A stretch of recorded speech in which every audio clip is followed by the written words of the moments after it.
Bom dia, pessoal, tudo bem?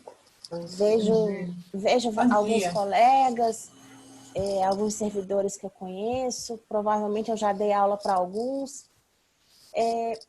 Na verdade, essa palestra ela vai ser mais um bate-papo com vocês, um debate, do que propriamente uma palestra, até porque eu acho que não existe uma resposta certa para as questões que vão ser colocadas.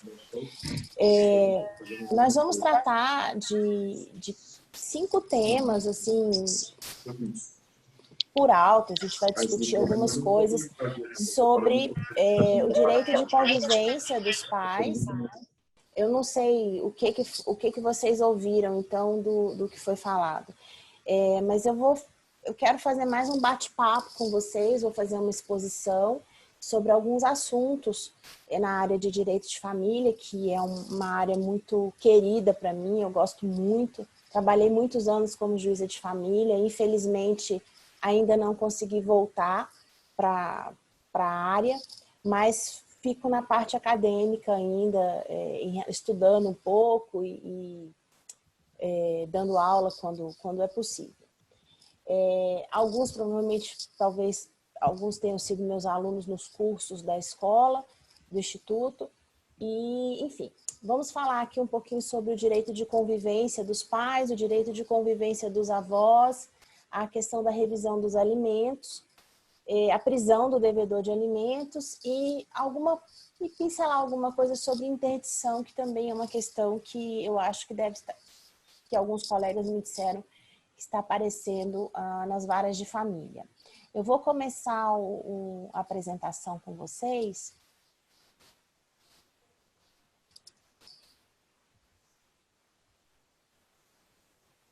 Está aparecendo direitinho, Fernanda? Joia. Então, essas seriam as questões que nós vamos tratar. As questões que nós vamos tratar aqui. E começando com, acho que a mais polêmica, que é a questão do direito de convivência dos filhos com os pais, quando há uma situação de separação, divórcio, rompimento de união estável. Em primeiro lugar, a doutrina mais moderna, ela não tem falado mais em visitas, ela tem falado em convivência, principalmente depois que o nosso ordenamento jurídico instituiu como regra a guarda compartilhada. Eu tenho algumas reservas a respeito dessa instituição como regra de guarda compartilhada, mas, enfim, eu sou posição minoritária. Antes que a gente comece uma discussão maior, eu sou uma pessoa bastante convicta em relação à questão do isolamento social. Eu acho que todos nós que podemos, devemos fazer. Então, eu estou em isolamento social há bastante tempo, saio só para as coisas absolutamente necessárias. Eu acho que quem pode deve fazer. E talvez isso possa colorir um pouco a minha visão das questões de família. Eu acho que os profissionais, que os juízes, eles tentam o máximo possível se afastar das convicções pessoais, mas eu acho que é inevitável que tenha um colorido daquilo que a gente sente e pensa nas decisões. Então, em primeiro lugar, chamar a atenção para o regramento normativo a respeito da parte de convivência, né? A Constituição, no artigo 227, ela traz o princípio do melhor benefício da criança e do adolescente. Então, é dever da família, da sociedade e do Estado assegurar à criança, ao adolescente e ao jovem, com absoluta prioridade, o direito à vida e à saúde. Então, nós temos que trabalhar com a questão da vida e da saúde como prioridade. Também a convivência familiar é uma prioridade, mas a gente vai ter que fazer aqui um contraponto entre esses dois direitos numa situação tão excepcional, acho que ninguém nunca imaginou viver uma situação como essa que nós estamos passando, nessa situação de pandemia, de isolamento social. Então, a gente vai ter que fazer um balanço entre essas duas situações.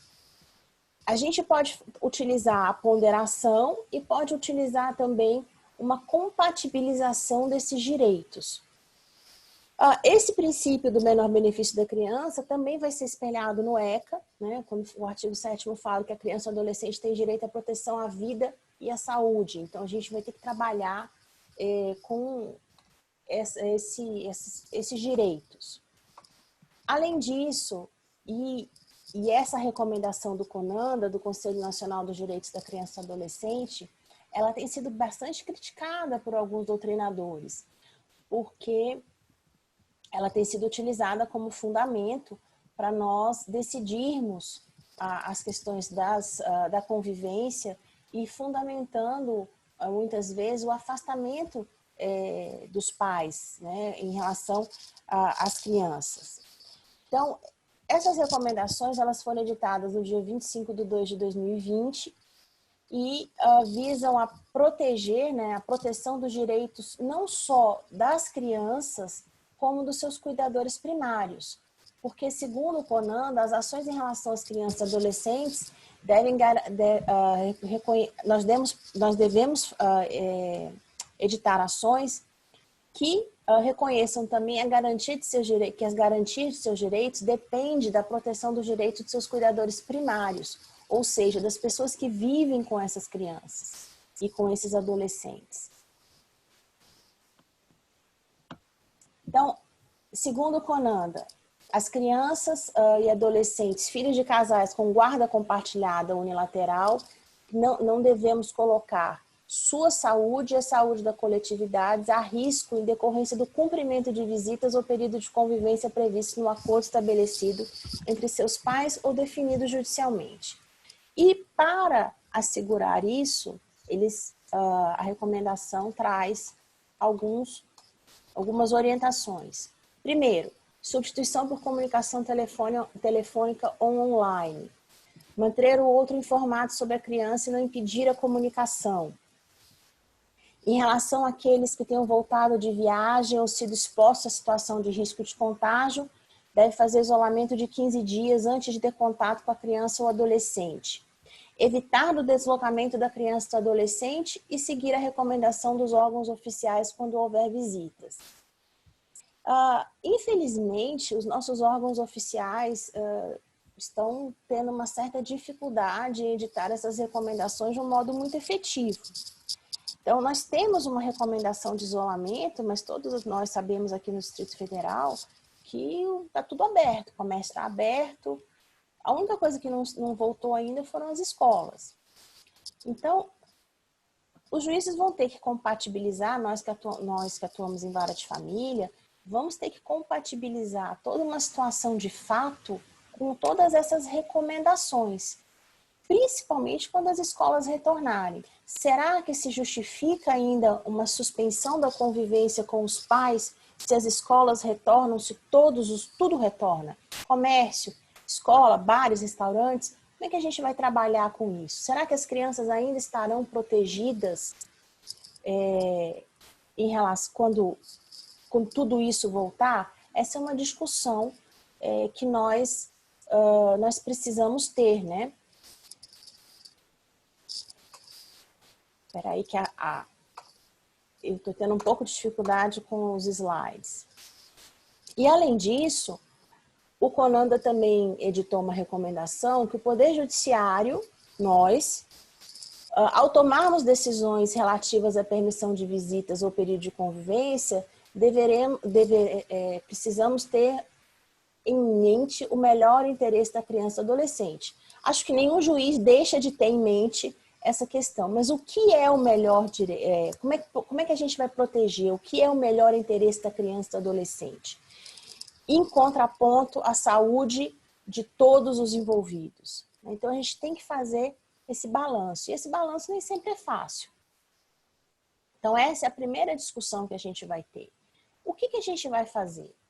Né? Os alunos que estão inscritos no curso, eu coloquei na plataforma alguns textos. E é muito interessante porque todos os textos falam em bom senso. Que nós deveremos ter bom senso no momento de decidir, que nós devemos priorizar uma solução consensual. Se a solução fosse consensual, ela não estava no judiciário. Então, não tem como a gente priorizar uma solução consensual se pai e mãe não conseguem chegar a um acordo. Se nós marcarmos uma audiência e eles chegarem num acordo, ótimo, é isso que todos nós queremos. Mas e se não tiver um acordo? E aí todo mundo fala, nós devemos agir com bom senso. Tá? O que é bom senso? E aí é muito interessante, tem um artigo do José Fernando Simão, falando sobre a questão da pandemia, sobre os direitos de família, convivência, em que ele fala, ele traz essa afirmativa que eu coloquei aqui para vocês. O bom senso é algo que todo mundo acha que tem, mas na hora de definir o seu conceito acaba esbarrando no bom senso do outro, que tem certeza que o seu senso é melhor do que o do primeiro. Então eu acho que isso, eu sempre falei isso em aula, que o meu bom senso nem sempre é o bom senso dos outros. Então a gente não pode trabalhar com esse conceito. Eu acho que a gente tem que realmente fazer uma ponderação de direitos, né?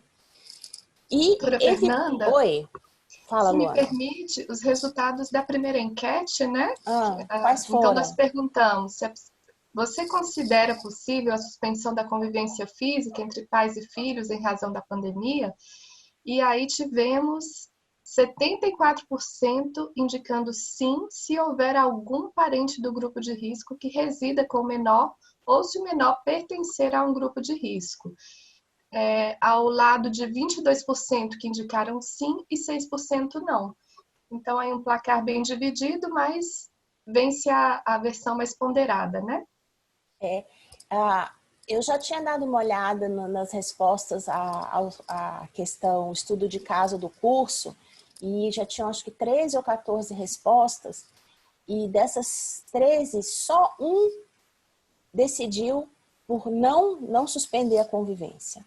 Todo mundo decidiu os demais decidiram suspender a convivência quando houvesse realmente, na questão que foi colocada, havia parentes que conviviam com a criança em situação de risco, pertencentes ao grupo de risco, e também isso espelha o que foi respondido no curso, né?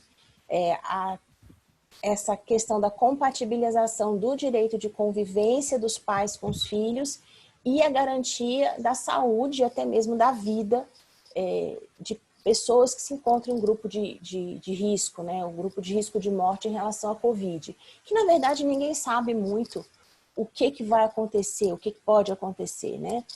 Eu tenho conhecimento de casos em que a pessoa tinha todas as comorbidades possíveis e teve um caso leve de Covid. Ninguém sabe. E a gente tem conhecimento de pessoas que não tinham nada e morreram. Então, é tudo um pouco uma roleta russa atualmente, né?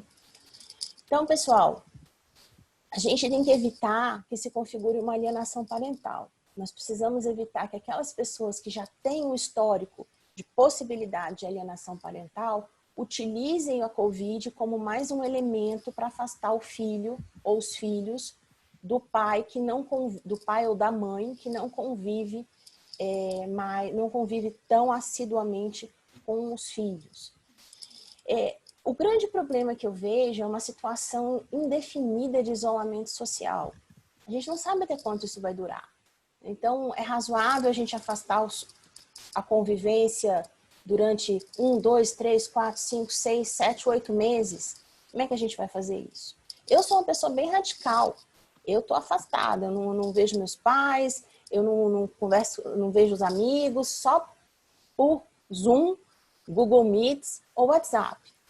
Mas tem aquelas pessoas que acham que não é tão necessário. Estão aí, estão nos bares. Né? Então, eu vejo que a gente deveria incentivar mais essa questão do isolamento social. E agora, com a retomada de atividades não essenciais e das aulas, nós temos um acórdão aqui do tribunal que já cita a flexibilização do isolamento pelo governo do Distrito Federal como um dos argumentos para suspender a decisão de primeiro grau para reformar a decisão de primeiro grau que suspendeu a convivência. Então, como é que a gente vai trabalhar com isso? Ainda se justifica essa suspensão da convivência?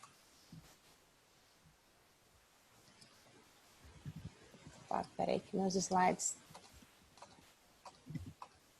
Então, quais são os argumentos contrários a essa suspensão da convivência física, né? Eu fiz um apanhado de vários textos, de alguns acórdãos sobre o que seria contrário a essa convivência, essa suspensão. A primeira coisa seria que a convivência dos pais com os filhos, ambos os pais, ou até mais de um, né, na questão da multiparentalidade, a gente pode ter, fica até um pouco mais difícil, como compatibilizar 2, 3 fica mais complicado ainda.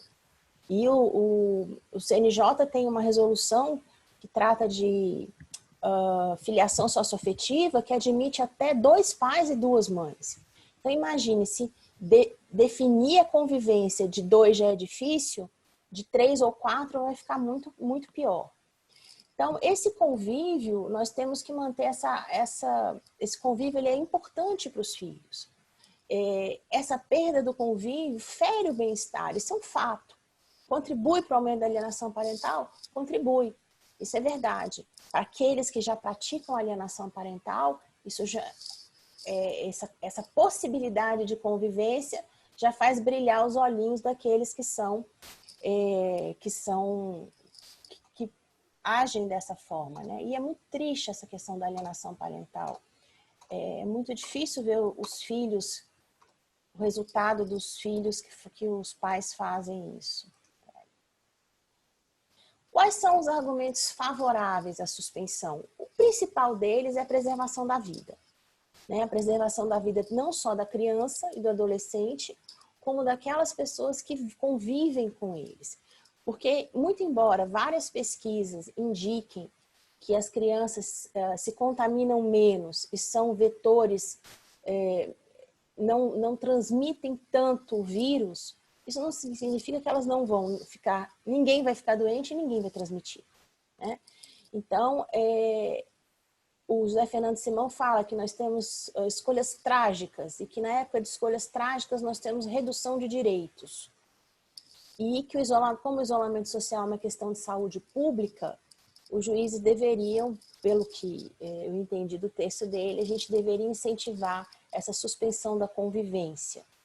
Até porque a suspensão da convivência ela vai ser uma decisão temporária, ela não é uma questão infinita, ad eterno. Vai ser durante um certo tempo, para que nós possamos tratar de uma situação que é absolutamente excepcional. É uma situação quase que de guerra e, na verdade, é uma guerra contra o vírus, né? E a gente tem que ter em mente também que, muito embora as crianças adoeçam menos, elas podem estar sujeitas a uma consequência complicadora da Covid, né? Não sei se vocês estão acompanhando, mas existem alguns estudos que tratam, que já verificaram que as crianças são sujeitas à síndrome de Kawasaki, que há um problema cardíaco, as crianças precisam ficar na UTI. Então, eu particularmente não tenho vontade de mexer com a sorte. Então, a minha filha não vai voltar para a aula, por enquanto, até que a gente tenha uma situação um pouco mais controlada, pelo menos, da Covid. E... Oi. Doutora Fernanda, ainda nesse ponto, a gente tem aqui uma pergunta feita pelo Ivaldo. A senhora poderia explicar o termo desenraizamento? É você tirar a criança daquela família. Quando um casal se separa, a gente vai dividir a casa, né? Então, a gente divide tudo. O que antes era utilizado para um conjunto, agora vai haver uma divisão. E com isso, a criança ela é desenraizada, ela vai ser retirada do ambiente que ela conhecia. E quando os pais têm uma boa convivência, exercem uma guarda compartilhada, esse efeito ele é minimizado. Mas, obviamente, eu preciso ter pais que tenham um bom relacionamento para minimizar mais ainda o efeito e permitir uma guarda compartilhada. Eu sou da opinião que a verdadeira guarda compartilhada, ela não aparece no judiciário. Porque, para mim, a verdadeira guarda compartilhada, ela não precisa de intervenção judicial. Os pais, eles conseguem resolver os seus problemas, cuidar da criança sem que o juiz precise intervir. Então, quando a gente, pelo que eu já vi, quando a gente impõe a guarda compartilhada, muitas vezes a gente, de forma velada, cria uma guarda alternada ou então uma guarda unilateral com visitas mais extensas. Então, essa é uma opinião particular minha. Então, esse desenraizamento ele é natural em relação a qualquer rompimento de relacionamento dos pais, tá? E a gente tem que minimizar isso. Quais seriam as nossas soluções para essa questão da convivência? O que a gente poderia fazer para hoje, numa situação de pandemia, em que o isolamento social ele é sugerido, ele é incentivado? O que nós poderíamos fazer para minimizar a suspensão da convivência dos filhos com um dos genitores? As soluções são tecnológicas, né? Basicamente. A primeira delas seria incentivar a convivência por Skype, WhatsApp ou qualquer aplicativo congênere. E muitos dizem que nós deveríamos impor uma multa para o descumprimento. Então, aqueles que estão em situação de suspensão de convivência, aquele genitor com quem a criança se encontra, ele deveria incentivar a convivência por Skype, WhatsApp, então chamadas de vídeo, telefone, manter esse contato com os filhos. Quem está em homeschooling com as crianças sabe que manter uma criança pequena na frente de uma tela de computador é extremamente difícil. Muitas vezes eu mesma ligo para os meus pais para que a minha filha fale com eles e ela não quer falar. Então, essa também é uma dificuldade que aquele genitor que quer manter o contato, que quer que os filhos mantenham contato com os pais, com outro genitor, ele vai encontrar. Às vezes o filho não quer falar, está na hora, está vendo desenho, está estudando, não quer conversar. Então, nós temos esse problema. A outra situação seria dividir o período da quarentena. Passar uma parte com a mãe e uma parte com o pai. Ou no caso de casais pais do mesmo sexo, uma parte com a mãe, outra parte com a mãe, parte com o pai, outra parte com o pai. Então, isso me chama a atenção porque seria uma criação de uma guarda alternada, na verdade. Tudo é uma situação muito nova e muito diferente para nós que trabalhamos com direito de família. Mas seria uma solução. Olha, você vai ficar 15 dias com seu pai e depois você fica 15 dias com a sua mãe. E aí diminuiria o trânsito da criança, mudança de casa e mudança de ambiente, e reduziria um pouco a questão da possibilidade de contaminação. Mas isso também depende um pouco do tipo de isolamento que um faz e o outro também. Eu, por exemplo, estou em isolamento quase que total, não saio de casa para nada. E se o pai ou a mãe que não está assim diretamente com a criança, não é um lar de referência, ele é uma pessoa que está trabalhando todos os dias, está na linha de frente, é médico, enfermeiro, profissional de segurança, oficial de justiça, né? Está lá todo dia no batente. E aí, numa situação como essa? Vamos suspender? E as pessoas que não têm internet, né? O que a gente chama de infoexcluídos. A solução seria suspender a convivência? Para mim, seria. Eu acho que, nesse momento, a preservação da vida é a coisa mais importante que existe. E eu não estou disposta a jogar com a vida de ninguém, nem com a minha, nem com a do jurisdicionado. Então, eu acho que nesse ponto, talvez a gente até exerça uma magistratura defensiva, que eu chamo. Você preserva a vida, a sua decisão é naquele sentido. Para depois a gente não ser chamada a cair na mídia, juiz não suspende visita, a criança morre, o pai morre, enfim. A culpa é sempre nossa. Doutora Fernanda, oi. Nesse aspecto, tem aqui uma pergunta da doutora Carla Patrícia. Ela diz, em Portugal, a guarda alternada já é uma regra e estudos consistentes vêm identificando que é a melhor para os filhos. O que a doutora acha disso? Eu chamo a guarda alternada de guarda caracol. A criança anda com a casinha dela nas costas. Até onde eu sei, do que eu conheço aqui no Brasil, que a guarda alternada não é a melhor opção. Mas eu já tive situações em que os pais optaram por essa guarda alternada. Tudo que eu já li a respeito indica que a criança deve ter uma rotina. E andar com a casinha nas costas, ir de um canto para o outro, não seria a melhor opção. Mas eu também acho que quem tem que decidir qual é a melhor opção para as crianças são os pais. E o judiciário só deve intervir em último caso. Então, a questão da guarda alternada, pelo tudo que eu li, não seria o mais indicado. Que o mais indicado é a guarda compartilhada. E a guarda compartilhada, nós aqui no Brasil utilizamos uma guarda compartilhada em que há um lar de referência. Por isso que muitos, e eu acho que o Rodrigo da Cunha é um que fala a respeito disso, que essa instituição do lar de referência, ela criaria uma guarda unilateral disfarçada. Que, na verdade, para mim, a guarda compartilhada mesmo, a criança mora em um determinado lugar, o outro tem livre acesso a ela, preservada a intimidade, obviamente, não é entrar na casa do pai com quem a criança vive, e eles conseguem resolver aquilo de uma forma muito tranquila. Essa, para mim, é a verdadeira guarda compartilhada.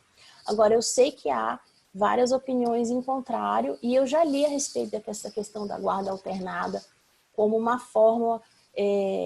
Só que naquilo que eu conheço como guarda alternada, a gente transferiria a questão das decisões, as decisões ficariam 15 dias com um, 15 dias com o outro.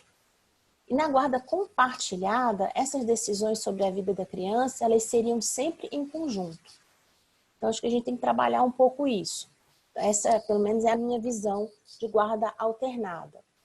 E uma outra situação que se coloca é se a criança se quem exerce a guarda da criança são os avós, pessoas idosas, talvez fosse o caso de temporariamente transferir essa guarda para pessoas que não fossem idosas, não estivessem no grupo de risco. E o mesmo poderia ser feito se os pais da criança, ambos estão na linha de frente, ambos são médicos, ambos são profissionais da segurança. Talvez nessas situações específicas fosse temporariamente razoável a gente passar a guarda da criança para uma outra pessoa. Isso tudo que eu estou falando fica um pouco estranho quando a gente tem uma situação de abertura total das atividades não essenciais e inclusive com a possibilidade de retorno das crianças à escola a qualquer momento. Mas eu acho que a gente vai ter que lidar com isso durante um certo tempo, porque há pessoas que certamente entendem que o isolamento social é a melhor opção, e eu estou nesse grupo.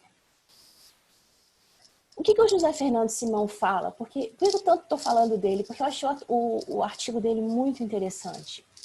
Ele saiu de cima do muro, saiu da análise do caso concreto, e meio que chamou todo mundo para a realidade, dizendo, olha, a gente está vivendo uma situação em que é inimaginável, uma situação totalmente de exceção.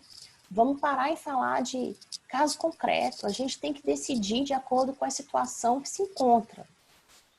Ou seja, a gente tem uma pandemia, a gente tem uma necessidade de isolamento social, vamos decidir com base nisso. Senão a gente deixa muito ao sabor daquilo que o juiz acha, um juiz como eu, que é mais isolacionista, e aqueles que veem a situação como uma forma, não é tanto assim, a gente precisa fazer um isolamento, mas talvez não seja tão radical. Então, a doutrina não nos fornece elementos para isso. E eu acho que esse é o grande problema atualmente. Doutora Fernanda, só para fechar também o assunto anterior, nós postamos a enquete. Você é a favor da retomada das aulas no momento em que nos encontramos? E aí ficou bem polarizado, né? 94% indicando não e apenas 6% sim. Pois é. E aí nós temos, em relação a essa retomada das aulas, E aí eu coloco essa questão para os colegas que estão exercendo efetivamente, estão atuando efetivamente em vara de família, que será que nós seremos chamados a decidir se a criança volta ou não para a aula? Porque, pelo artigo 1631, parágrafo único do Código Civil, havendo divergência no exercício do poder familiar dos pais, o juiz vai decidir. Imagine, a mãe quer que a criança volte e o pai que não quer que a criança volte. Quem é que vai decidir isso? Se bobear, nós, aqui do judiciário. E aí, com que fundamento a gente vai decidir isso? Aí eu trago para vocês aqui uma nota da Sociedade de Pediatria do Distrito Federal contra a retomada das aulas. Essa nota é do dia 3/7 de 2020. Há uma resolução do Conselho de Saúde do Distrito Federal contra a retomada das atividades. É uma resolução do dia 14/7 de 2020. Nós temos a decisão do colega da vara do trabalho, que também suspendeu a retomada das aulas pelo menos por 10 dias. As aulas retornariam agora dia 27 na rede particular. E aí nós temos pelo menos 10 dias aí para saber o que vai acontecer. Então, na sala da minha filha, por exemplo, acho que tem 5 ou 6 que vão voltar. Os outros não vão. Tem pais que precisam que as crianças voltem porque eles são médicos, estão trabalhando, enfim. E aí? Nós vamos precisar decidir isso. A criança volta ou a criança não volta? Pois não, Luana. Uma outra pergunta feita pela Mariana Oliveira, relatando uma situação bem complicada. E quando o pai defende que a Covid é mais política e que a criança é assintomática, e a mãe discorda disso e está na pandemia em teletrabalho e com rigor em casa dos avós, que são de risco. E aí, vamos suspender ou não as visitas? Essa é a questão. Todo o que a gente está falando é sobre isso. Vamos suspender ou não? Eu, particularmente, acho que tem que suspender. Porque é preservação da vida, não só da criança, quanto daqueles com quem ela convive. São as orientações do CONANDA. Se é uma pessoa que acha que a Covid é uma invencionice política, provavelmente é uma pessoa que não está fazendo isolamento social, é uma pessoa que não está usando máscara, ou seja, ela não está contribuindo para evitar uma contaminação. Embora a criança possa ser assintomática, ela pode ser vetor. E aí, o que a gente vai fazer? A minha posição, meu marido até brincou comigo antes de começar, você tem que avisar que você é radical, que você faz isolamento absoluto. Pois é, eu sou radical. Então, eu acho que isso também colore as minhas decisões. Não dá para você ser absolutamente imparcial. Né? Então, mas a gente já teve julgado do tribunal suspendendo a decisão do juiz, que dava a suspensão da convivência, reformando a decisão, justamente porque o governo abriu tudo. Então, será que se justifica esse isolamento? Essa suspensão da convivência na situação que a gente está? Mas, por outro lado, a gente tem várias notas de médicos, que são as pessoas que, para mim, entendem mais da situação, um pouco mais, né, porque eles também não sabem tudo. E aí? Eles dizem, olha, não voltem às aulas, não retomem os bares e restaurantes. O que a gente vai fazer? Eu acho que a gente fica meio entre a cruz e a espada aqui. Bem, mas de qualquer forma, a lei diz, quando houver divergência entre os pais, o juiz vai decidir, e é o que a gente está fazendo. E eu não sei se os colegas já receberam alguma ação dessa, de pai que quer que volte para a escola e de mãe que quer que não volte. Mas eu acho que isso é bastante plausível. Eu já vi ação desse tipo para saber em qual escola a criança vai estudar. Teve uma ação em que o pai queria botar no Marista, a mãe queria botar no Santo Antônio, e o juiz vai decidir. Eu vou decidir como isso. Minha vontade era dizer assim, olha, vai botar na escola americana, já que vocês estão brigando tanto. É complicado isso, né? Mas a gente tem que decidir. Não dá para a gente fazer igual o pretor romano e dizer, não vou decidir. Muito bem. A gente tem ainda a questão do direito da convivência dos avós. São aqueles avós que têm regulamentação de visita. Aqui eu acho um pouco mais tranquilo de você suspender a regulamentação a convivência com os avós. Porque eles estão no grupo de risco é dever pelo Estatuto do Idoso políticas e decisões de efetivação do direito à vida, à saúde. Então, nesse contraponto de convivência familiar e efetivação do direito à vida e à saúde, eu pendo para efetivação do direito à vida e à saúde. A convivência a gente pode retomar depois, a vida não dá. Eu sei que tem muitos que a gente está com muito problema de idosos afastados da família, idosos em depressão, e aí vai caber à família mesmo verificar o que é melhor. Se aquela convivência ela é tão necessária, inclusive para a manutenção da vida, porque há pessoas que, em razão da depressão, podem, né? A gente tem um aumento da questão do suicídio, em razão da depressão, por esse isolamento social. São todos elementos que eu acho que a gente tem que levar em consideração quando a gente dá uma decisão, né? Mas eu, particularmente, sou pela preservação da vida e não estou com vontade de brincar com a vida de ninguém. Doutora Fernanda, uma Pois não. colocação e pergunta aqui também da Alessandra. Concordo que realmente na seara da família tem que ser analisado o caso concreto. Covid é algo com tratamento indefinido pela própria medicina, como traçar tendências e posições sem a análise específica de caso a caso. É difícil, não é fácil você não olhar o caso concreto, mas a gente pode traçar algumas diretrizes. Por exemplo, você pode estabelecer qual é aquele valor que você elege como prioridade. Você vai eleger como prioridade a vida ou a convivência. Isso para mim é um parâmetro. Eu estou elegendo a vida. Então, a partir daí, eu vou tratar a questão da convivência observando esse primeiro parâmetro que eu estabeleci. E aí eu vou analisar o caso concreto não só pelos seus elementos, mas pelo parâmetro que já foi estabelecido. Eu vou priorizar a vida, ou não, eu vou priorizar a convivência. Eu acho que esse é o primeiro passo para a decisão, mesmo na análise do caso concreto. Bem, essa questão da convivência talvez seja a mais polêmica, mas nós temos um problema também, que é a questão da revisão dos alimentos. Porque muitas pessoas perderam emprego, muitas pessoas tiveram uma redução drástica de renda. Graças a Deus, nós aqui, todos nós, servidores públicos, nós não tivemos ainda redução dos nossos vencimentos. Mas muita gente teve, muita gente perdeu o emprego.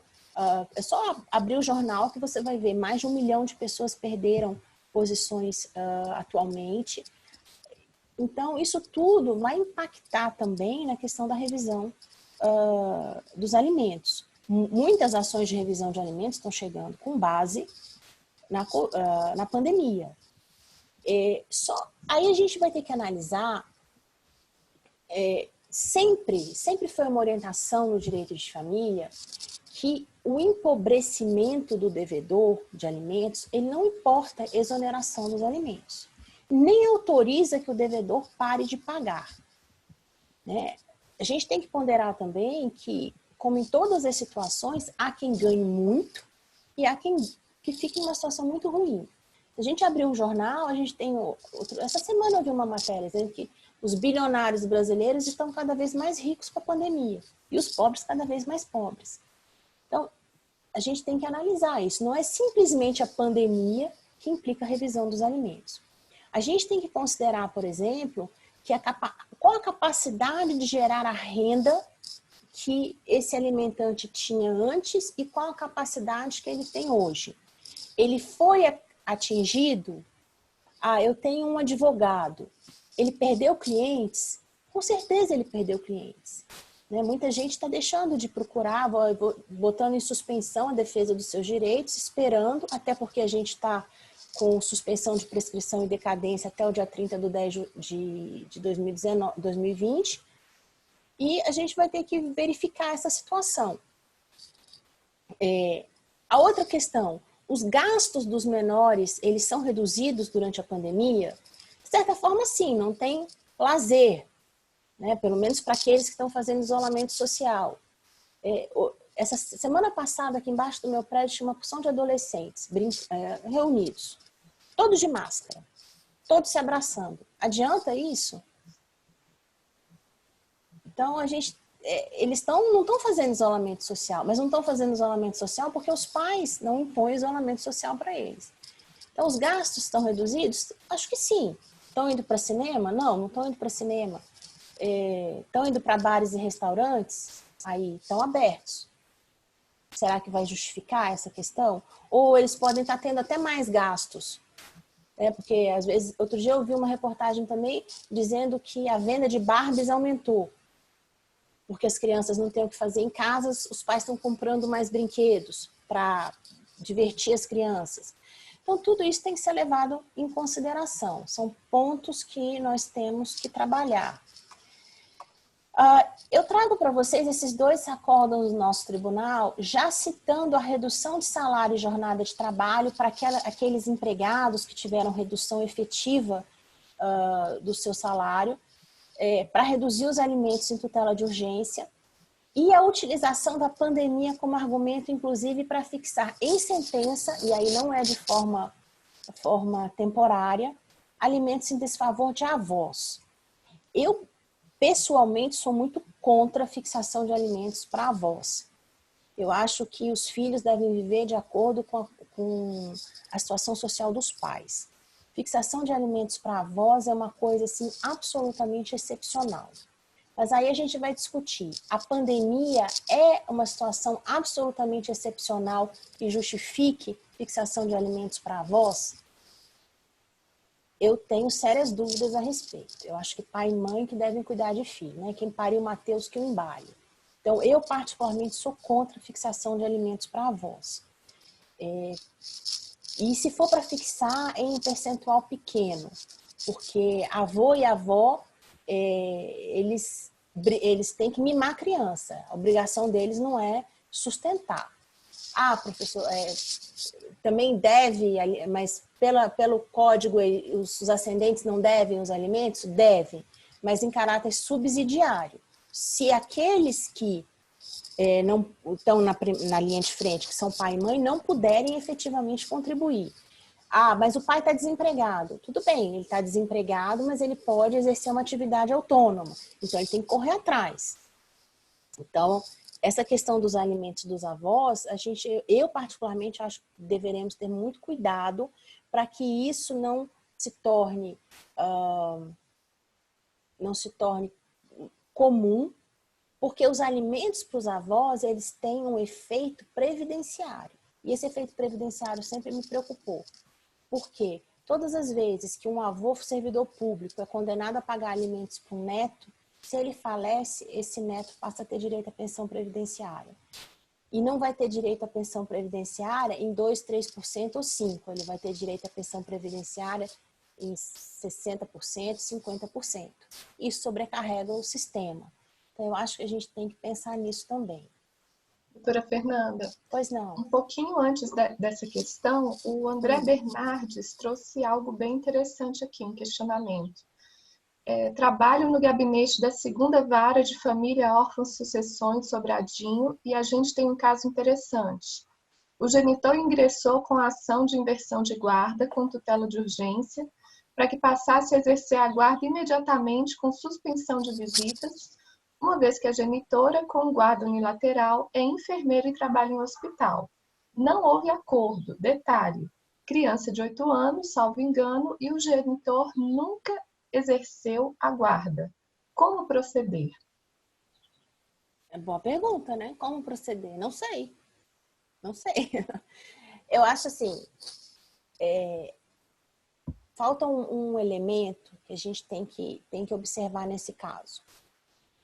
Esse genitor, ele pelo menos exercia as suas visitas, ele tinha contato com a criança. Isso é importante. Porque tirar a criança de um ambiente em que ela conhece, que ela está acostumada, para jogar essa criança num ambiente de convivência com uma pessoa com quem ela não tem contato, isso também é complicado. Mas aí a gente parte do princípio, elegemos qual valor? A vida ou a convivência?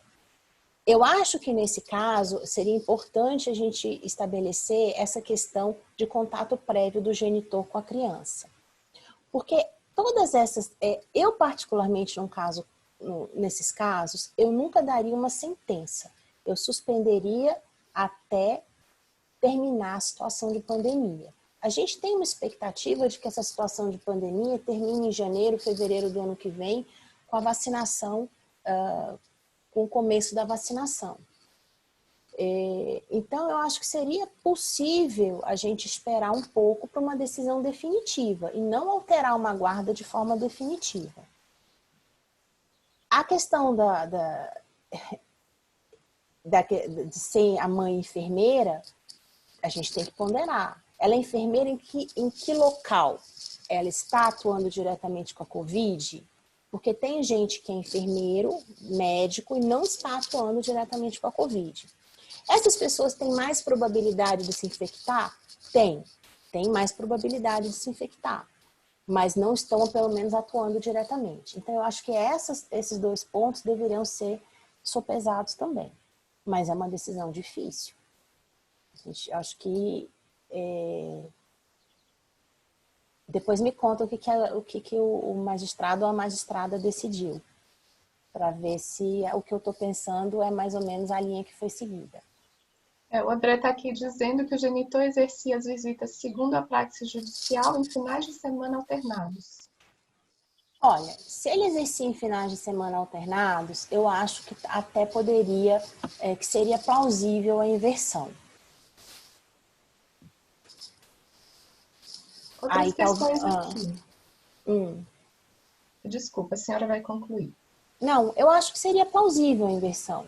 Se você elege como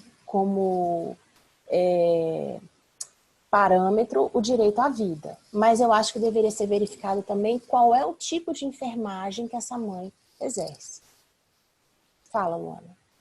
Sim, no ponto seguinte que a senhora já falava dos avós, há vários comentários aqui do Marcos Luder, do Neto Cavalcante, dizendo: concordo, a fixação de alimentos para os avós deve ser excepcional.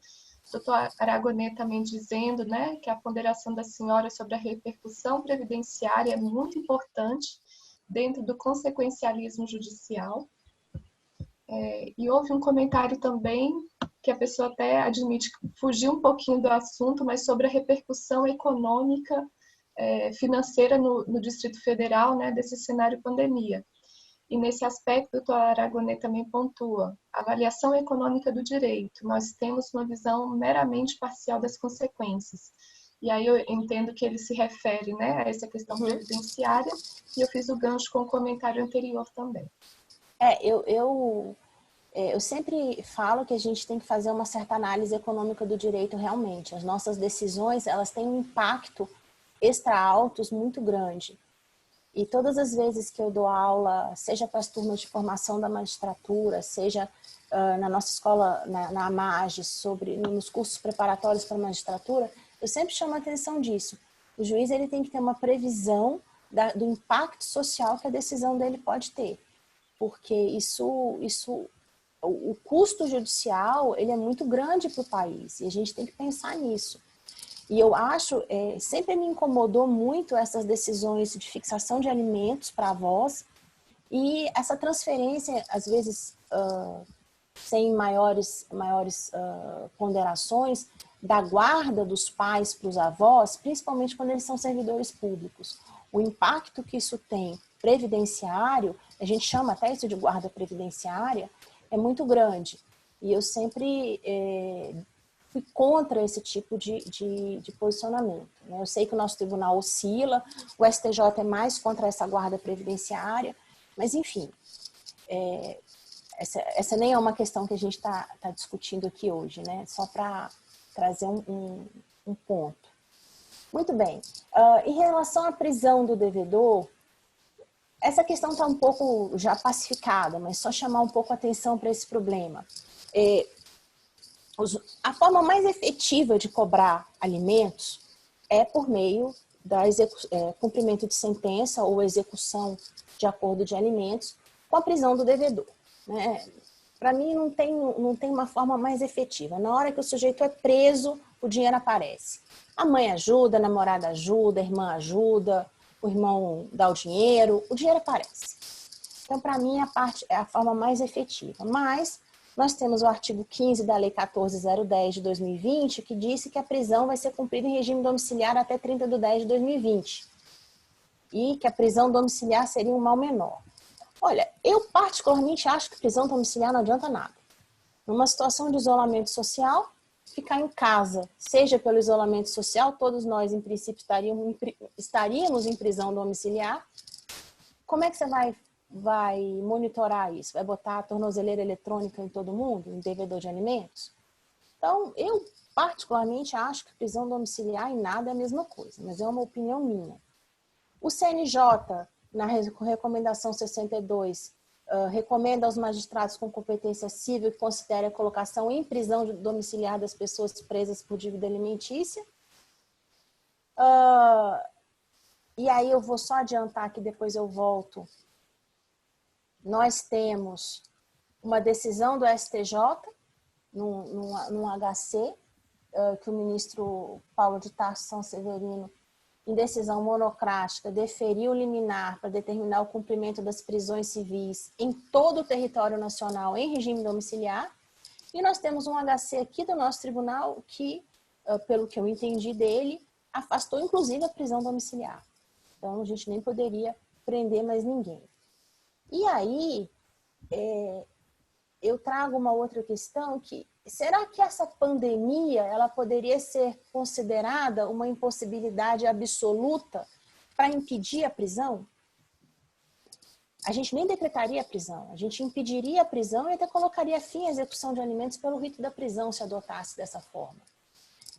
Eu chamo a atenção que a doutrina nunca considerou perda de emprego como impossibilidade absoluta para afastar a prisão.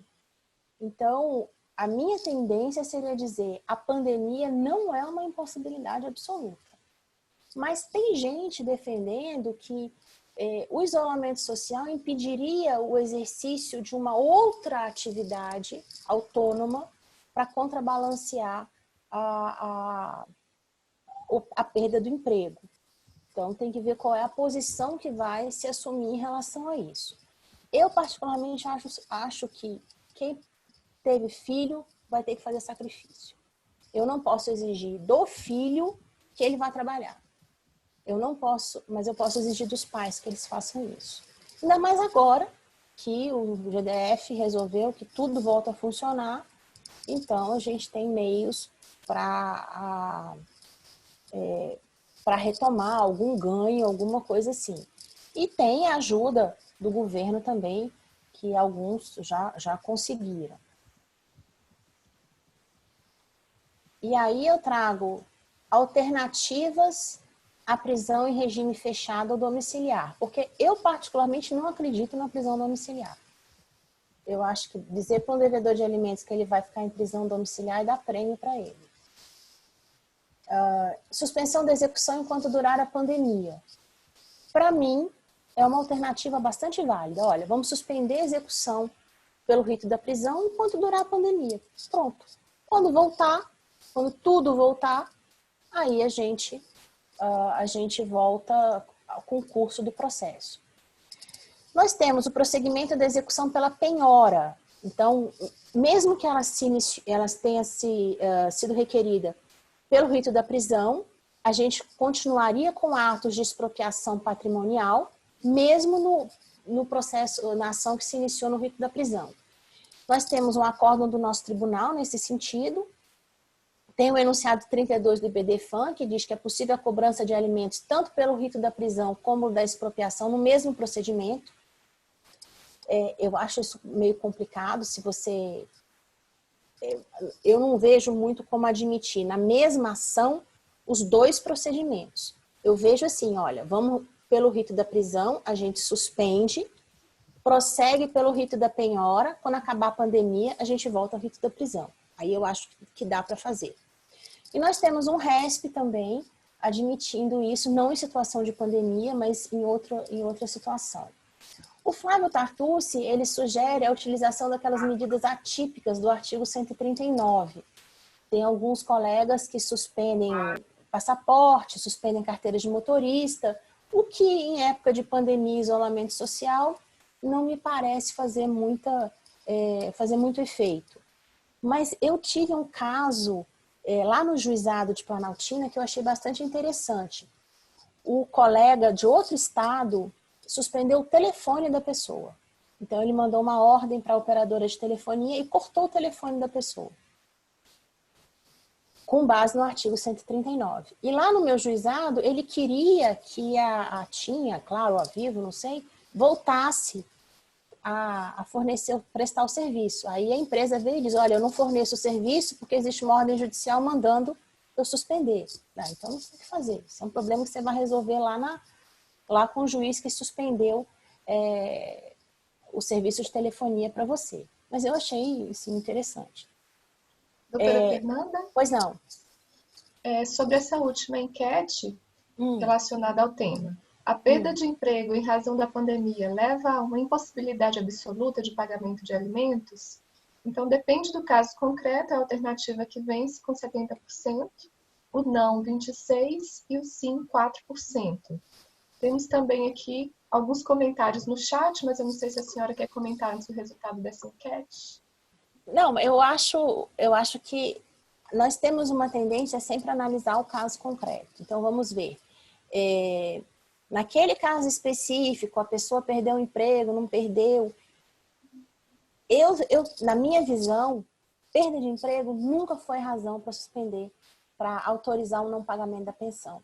Então, eu acho que eu teria uma tendência a não deixar de decretar a prisão por conta disso.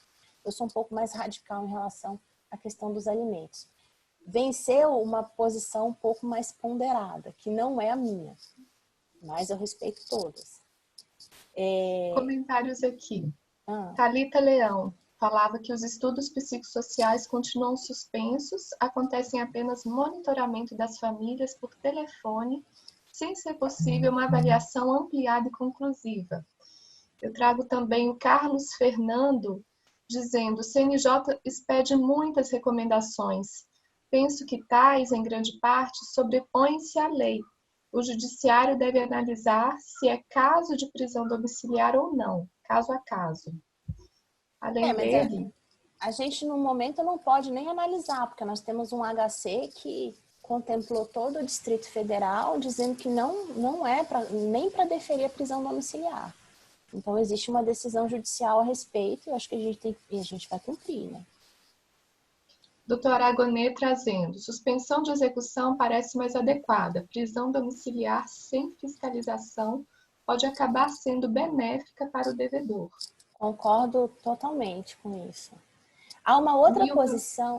fala, Luana. São vários comentários.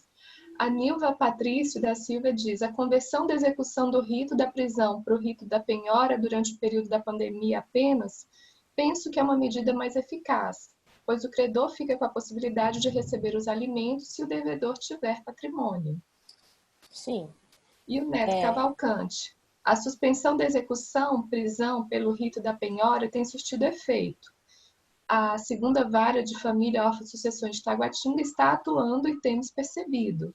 E o Jorge, concluindo: o auxílio emergencial pode ser penhorado no caso da execução de alimentos pelo rito da penhora? É uma pergunta. Já vamos chegar lá. Uma outra sugestão é decretar a prisão e não expedir mandado. Eu não vejo deixar para expedir o mandado só quando acabar a pandemia. Tá, você pode decretar a prisão, não expede o mandado, mas eu acho que você fica sujeito a uma reclamação ou alguma questão disciplinar, porque está descumprindo uma ordem, um HC que foi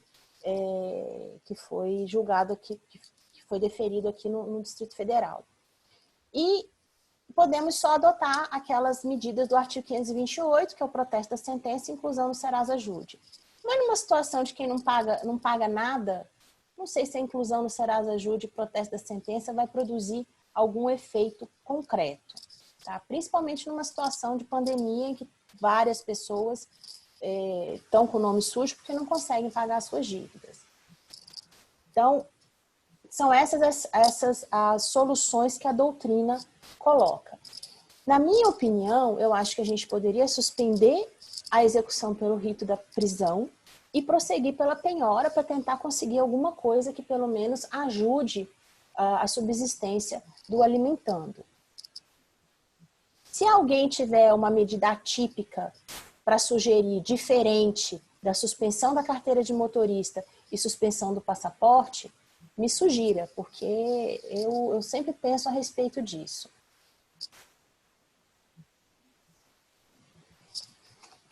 A questão da penhora do auxílio emergencial, que foi a pergunta que foi feita. Tem uma resolução, a resolução 318 do CNJ recomenda que esses valores não sejam penhorados, porque seriam bens impenhoráveis. Mas nós temos que lembrar que o artigo 833, parágrafo 2º do CPC, excepciona tudo, né, para a dívida de alimentos. Então, acho que tem que penhorar sim. Porque quem tem que, eu acho que filho come primeiro do que os pais. E quem não quer fazer sacrifício não deve ter filhos. Eu acho que a gente põe uma criança no mundo, ela depende de nós, ela não pode trabalhar, ela não tem como oferir o próprio sustento, então ela vem primeiro. Essa, pelo menos, sempre foi a minha posição. Sempre falei isso para os devedores de alimentos quando eu trabalhava na vara de família. Então, eu acho que pode sim penhorar. Não vamos penhorar tudo. São R$600, penhora uma parte. Então, para pagar os alimentos. Mas pode, para mim, pode penhorar sim. Tem fundamento legal para fazer isso. A outra questão que eu queria colocar aí a gente muda um pouco de foco. São os alimentos para os doentes com Covid-19. As pessoas que estiverem isoladas em casa, sem poder trabalhar, que estejam numa situação em que elas precisem receber alimentos, será que a gente poderia deferir esses alimentos em favor dessas pessoas de forma transitória? Então, seria um caso, então, de alimentos de forma transitória, pessoas internadas que precisam custear um tratamento, né? Essas pessoas, elas, vamos deferir esses alimentos de forma transitória?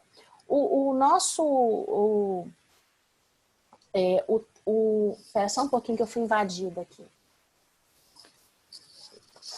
Minha filha invadiu aqui a sala.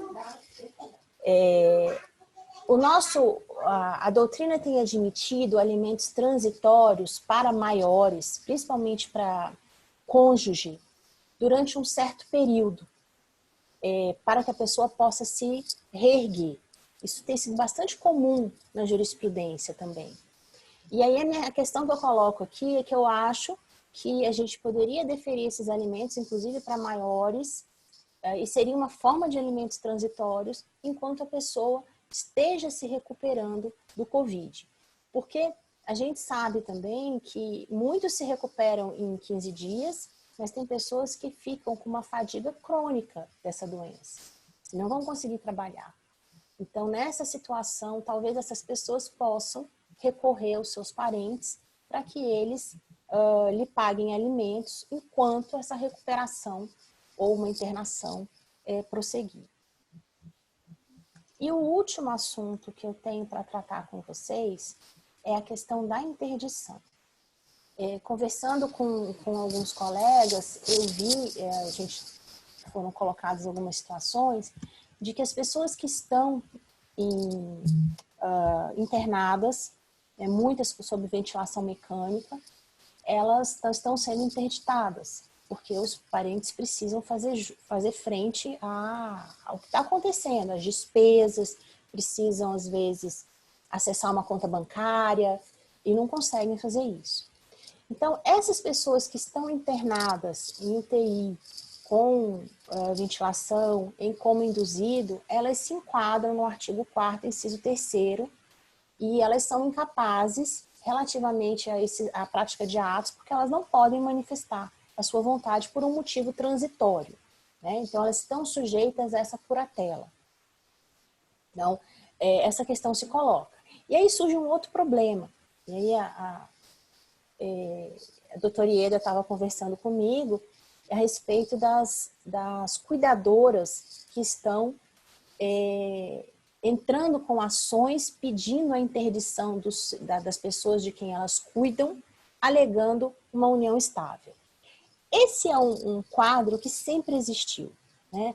Então, eu sempre falo para os meus alunos, tomem cuidado com as cuidadoras, porque muitas vezes a família larga o idoso, o doente, na mão de um cuidador, e chega um momento que esse cuidador, quando o doente morre, esse cuidador entra com uma ação pedindo reconhecimento de união estável. Aí junta um monte de foto do idoso ou da idosa nas festas do cuidador. Então a gente tem que isso é muito comum. E as cuidadoras estão entrando com as ações de interdição, pedindo a interdição dessas pessoas.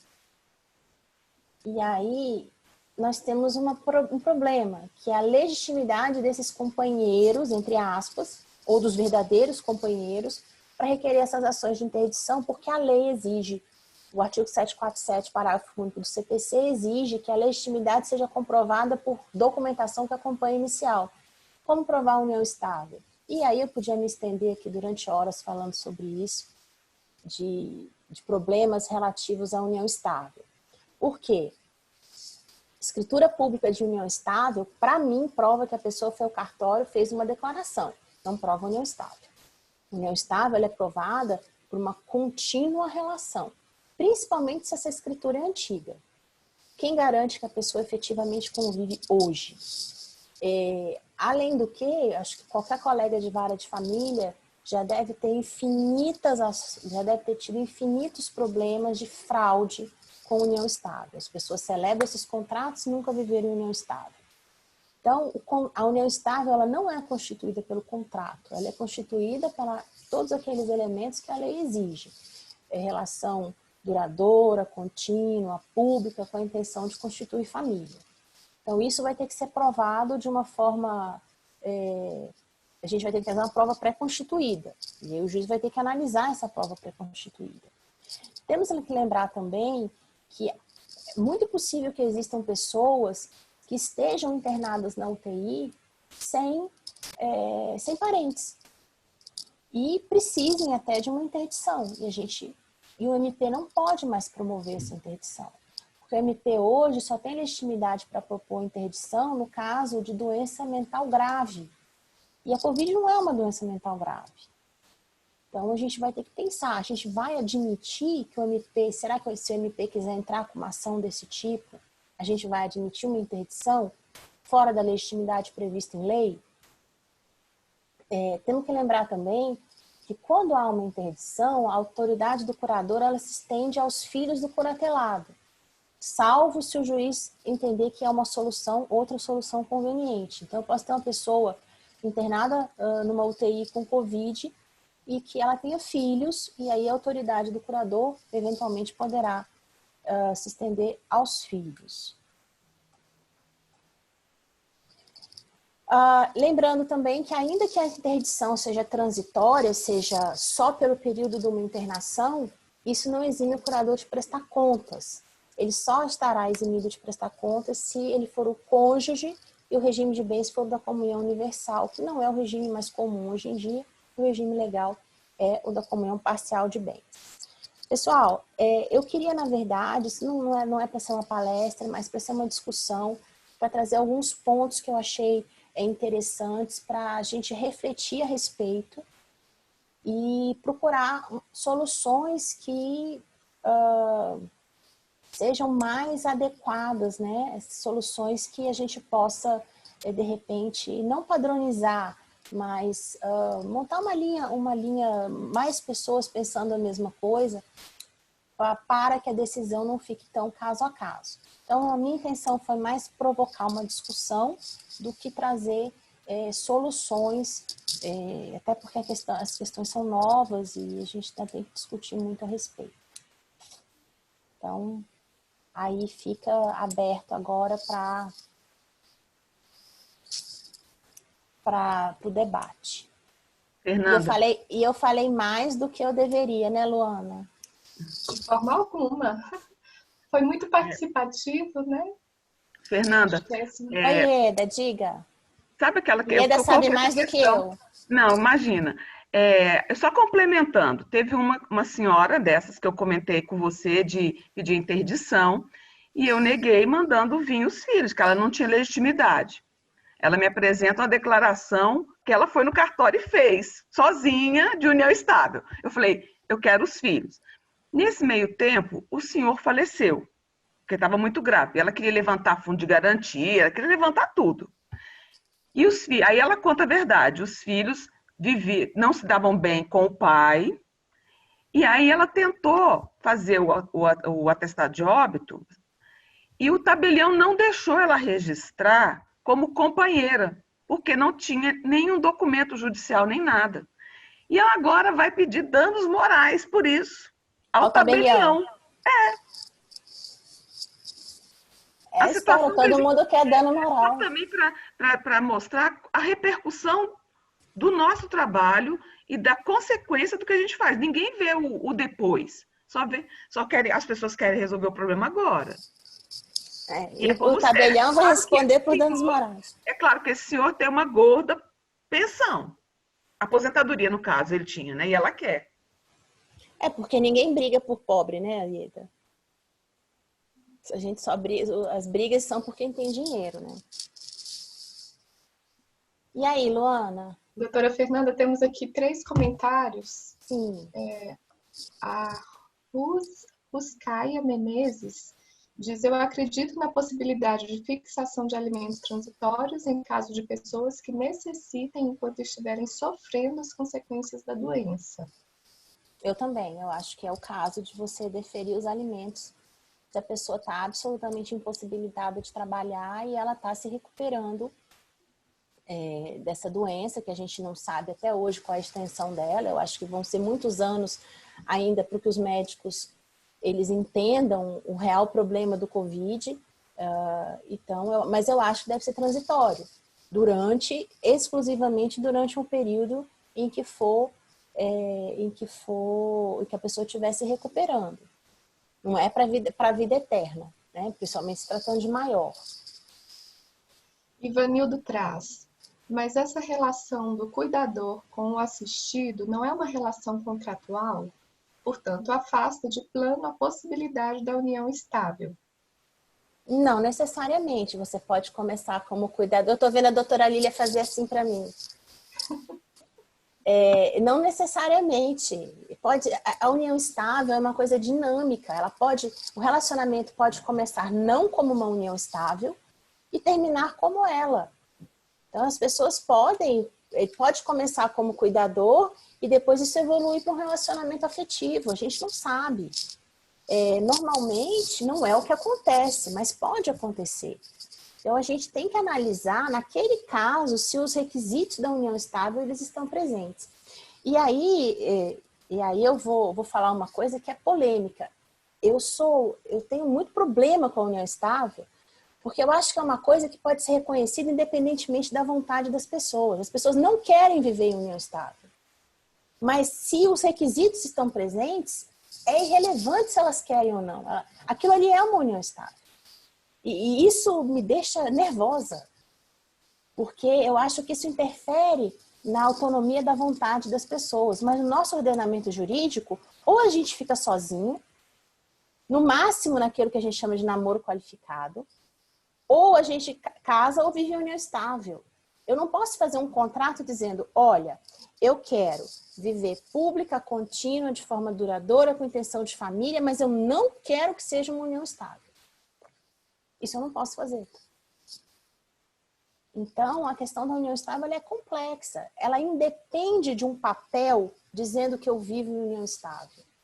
Quando a Lei 9.278 de 96 ela foi editada, tinha um artigo que dizia que a união estável se constituía pelo contrato. Esse artigo foi vetado.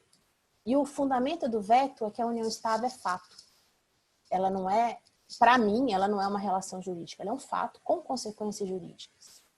Então, ela é dinâmica, ela pode acontecer. Eu posso ter duas pessoas que se unem para dividir despesas. Elas vão morar juntas para dividir despesas. Um belo dia, elas se deparam com uma situação em que elas estão vivendo em união estável. Então, é tudo muito dinâmico. É tudo muito dinâmico, incerto e informal. Não funciona para mim. Então, mas tem gente que gosta. O André Bernardes. A penhora do auxílio emergencial também atrai algumas dificuldades. Esses dias apareceu um caso de penhora do auxílio percebido por avós, alimentos avoengos, que são trabalhadores rurais sem vínculo de emprego. O pai é falecido. Como equilibrar essa balança? Credor paupérrimo e devedor na mesma situação. Confesso que tive muitas dificuldades em determinar a penhora. Alimentos paupérrimos, é isso que vai acontecer. Se os alimentos, pelo que eu entendi, já estavam fixados em desfavor dos avós, é isso, Luana? É um caso de penhora de auxílio percebido por avós. Então, você poderia penhorar uma parte, um percentual, porque os alimentos já estão fixados. E uma das formas de execução de alimentos é você, os alimentos começam com um devedor sem emprego fixo.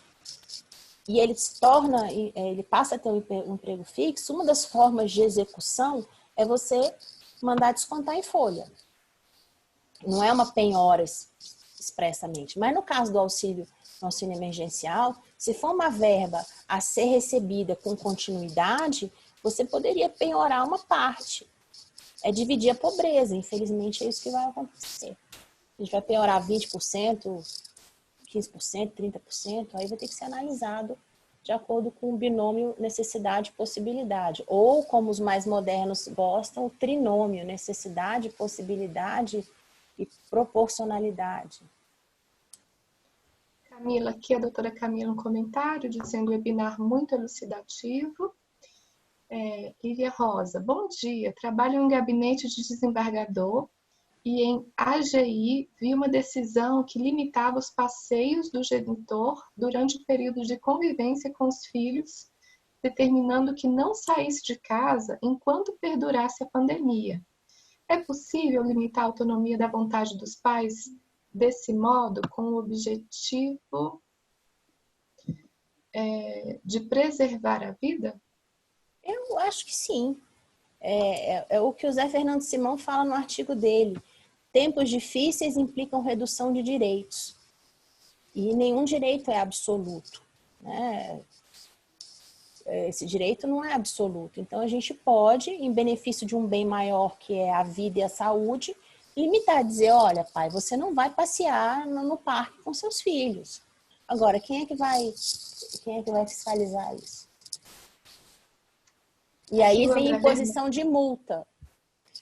Essa imposição de multa para descumprimento de visita, de normas relacionadas à visita, ela sempre me incomodou. Porque todas as vezes em que houver um descumprimento, a gente vai ter que fazer instrução para saber se houve um descumprimento, para poder impor a multa ou não impor a multa. É uma coisa assim, no STJ tem vários acordos dizendo, não, se houver o descumprimento da visita, impõe multa, é uma obrigação de fazer. Ótimo, doutrinariamente, lá no STJ, isso é muito bonito. E na prática? Como é que a gente faz isso? Meus colegas de vara de família sabem qual é a dificuldade que tem. E os servidores que trabalham em vara de família sabem. Todo final de semana tem descumprimento da visita. Aí você vai fazer instrução para todos os finais de semana para saber se houve descumprimento de visita? Complicado, né? Bom, o André Bernardes, concordo com a doutora Fernanda quanto à configuração da união estável. Uma coisa é o fato da vida, outra é a conformação desse fato ao ordenamento jurídico.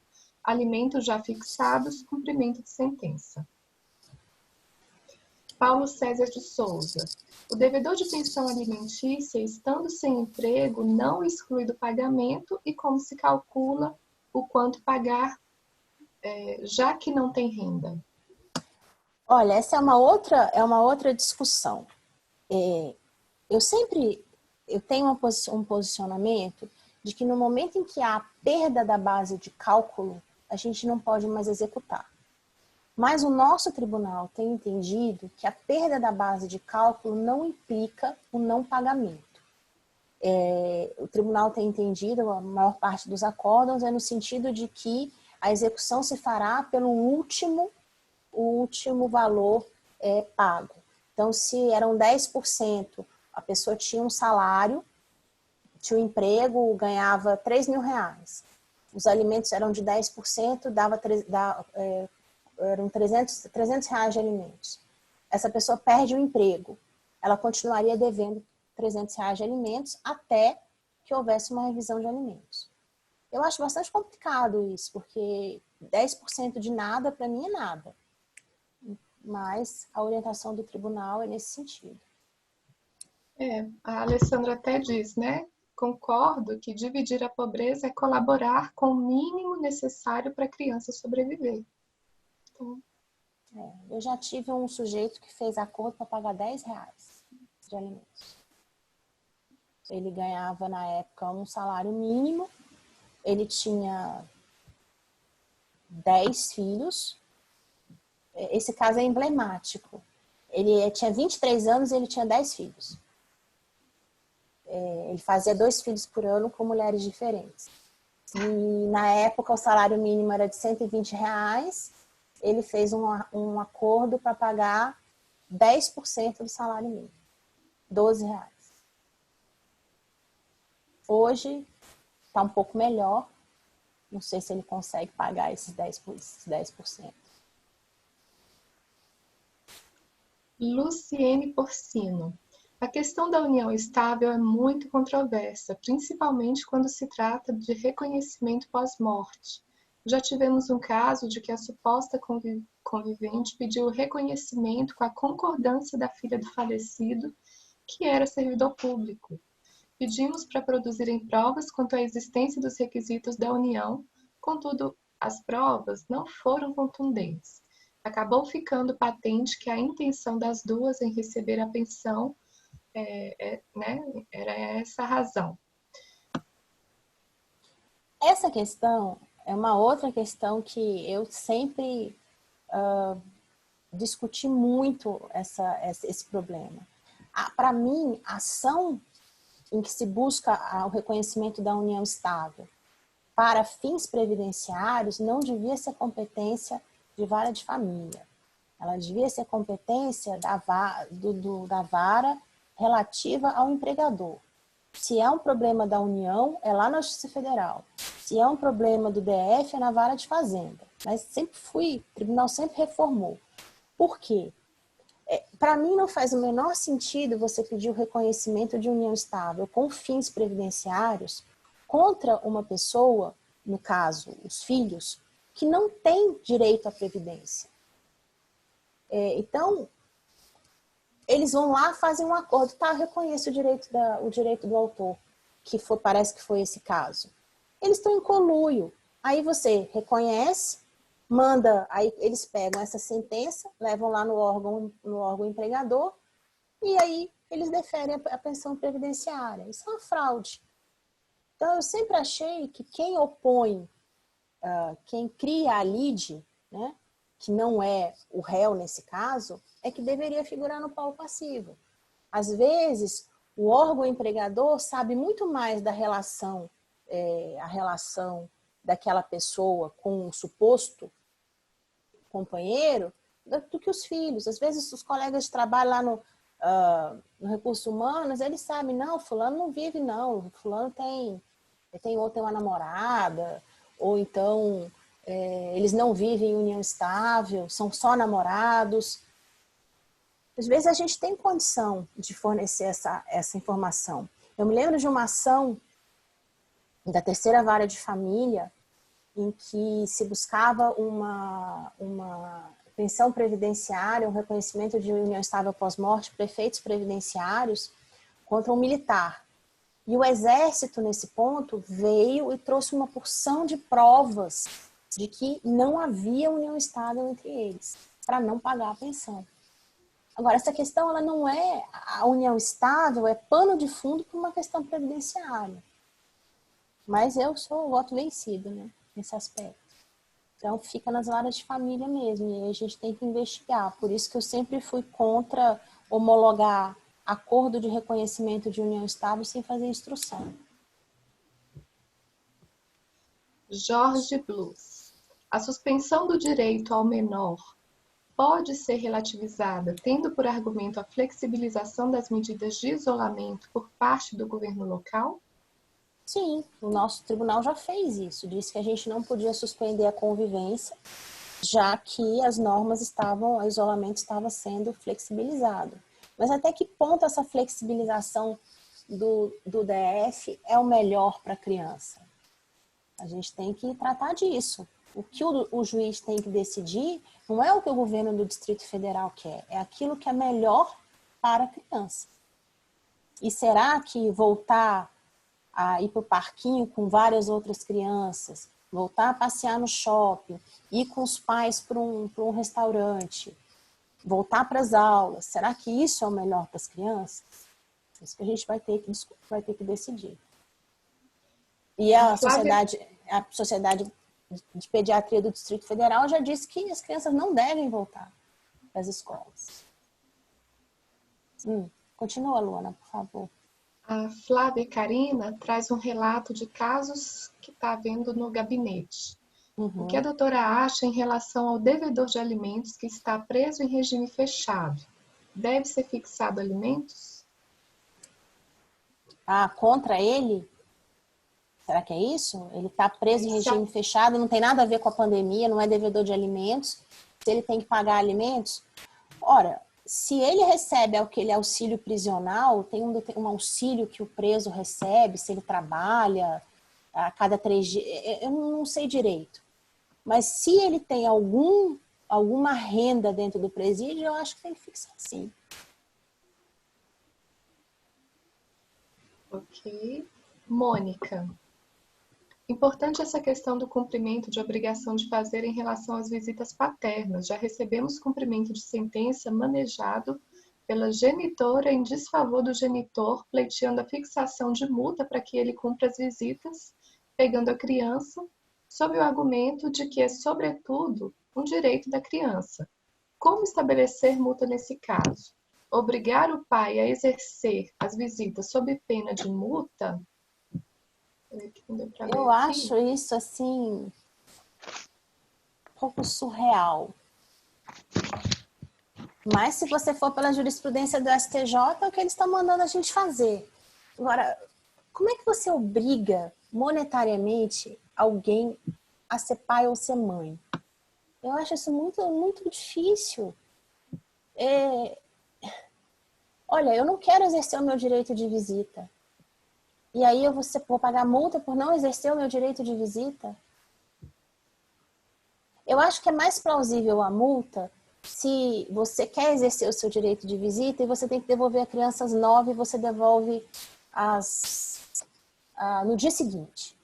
Agora, eu não quero exercer o meu direito de visita. Eu vou pagar multa por isso? Isso vai ser ótimo para o relacionamento da criança com esse pai. Fantástico. Um pai que já não queria ser pai, aí que ele não vai ser pai mesmo. Então, a gente tem que pensar um pouco, para mim, pelo menos, em termos de direito de família, no relacionamento das pessoas. Se a gente dá determinadas decisões, a gente afasta essas pessoas. E não é o nosso papel fazer isso. Quando a gente estuda direito de família, eu acho que o papel do magistrado, normalmente a sentença não vai resolver o problema. Se a gente puder trabalhar para reunir essas pessoas, e aqui não é reunir é no sentido de trazê-las de volta para a família, eu acho que é isso que a gente tem que fazer. Para mim, esse tipo de decisão só afasta o pai dos filhos. Então, eu sou um pouco contra esse negócio de obrigação de fazer e regulamentação de visita. Acho que só cria animosidade,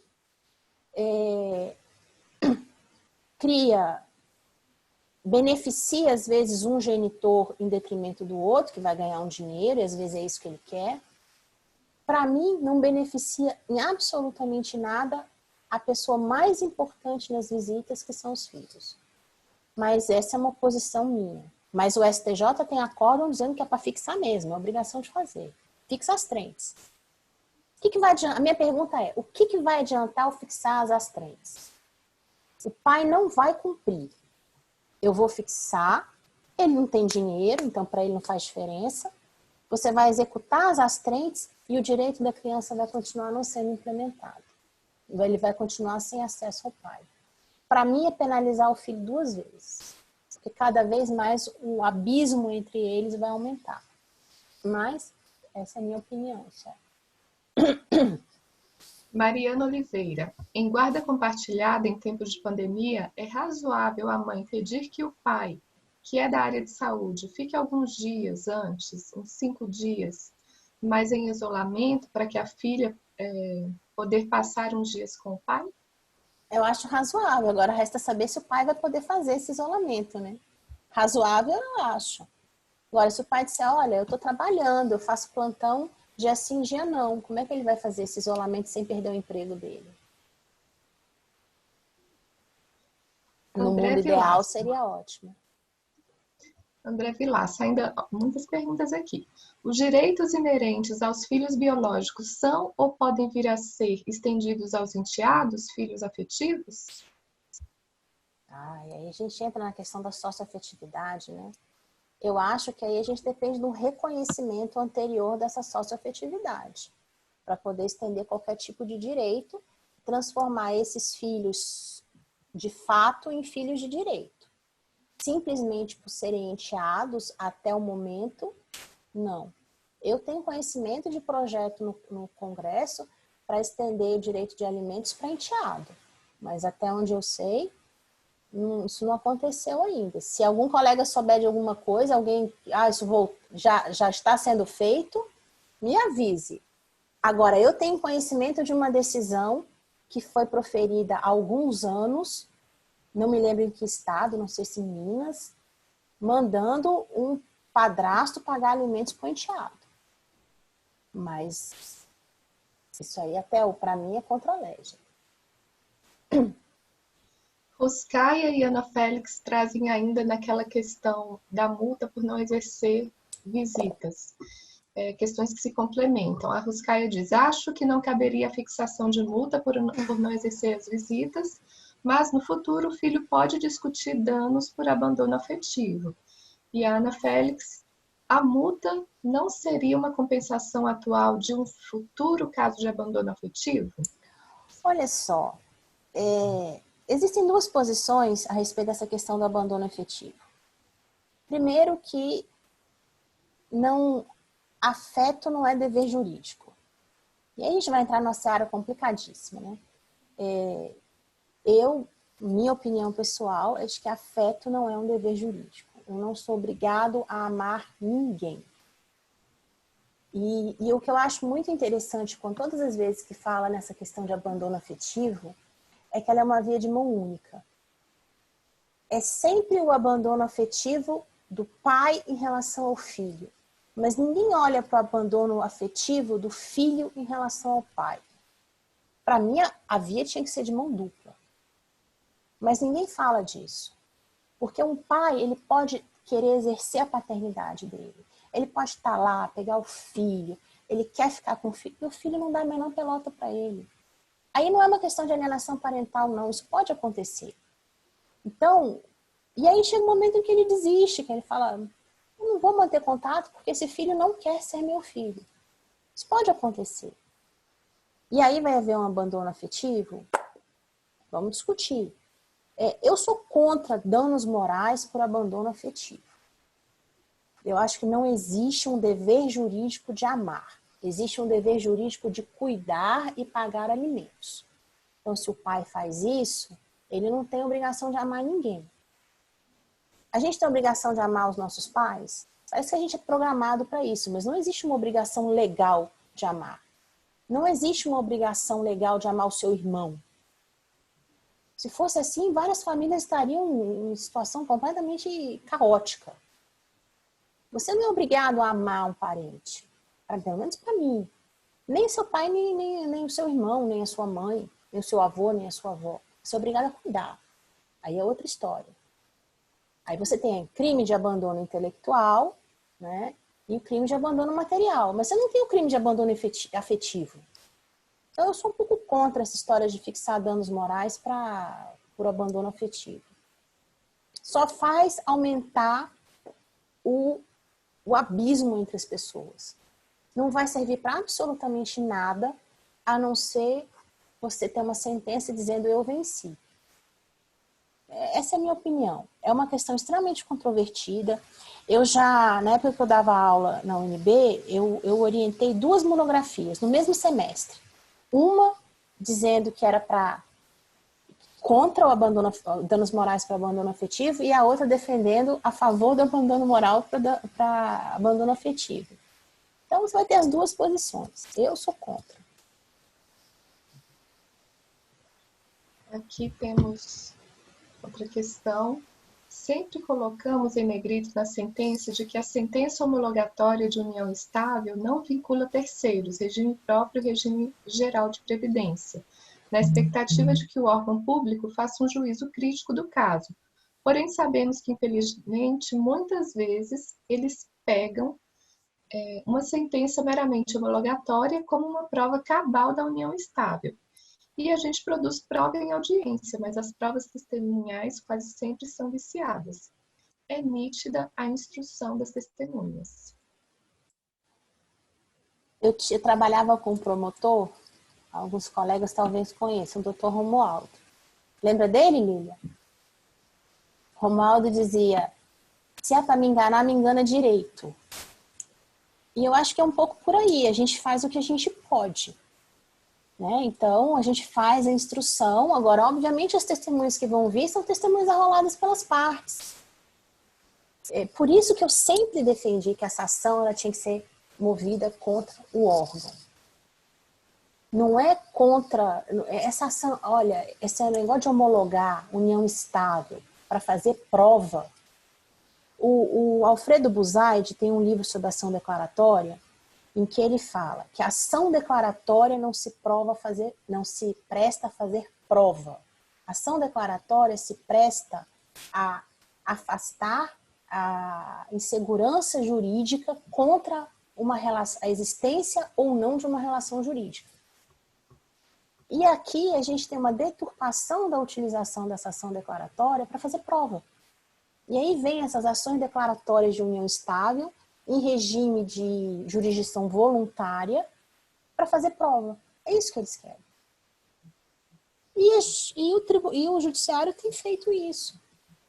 E quem é que vai... Eu pergunto para vocês, você faz uma audiência de união estável hoje. Aí você... Não, eles vivem em união estável. Será que amanhã eles estão vivendo em união estável? Será daqui a um mês? Daqui a 2 meses? Aí eles vão pegar essa sentença e ela vai fazer prova dessa união estável ad eternum, como se fosse uma certidão de casamento.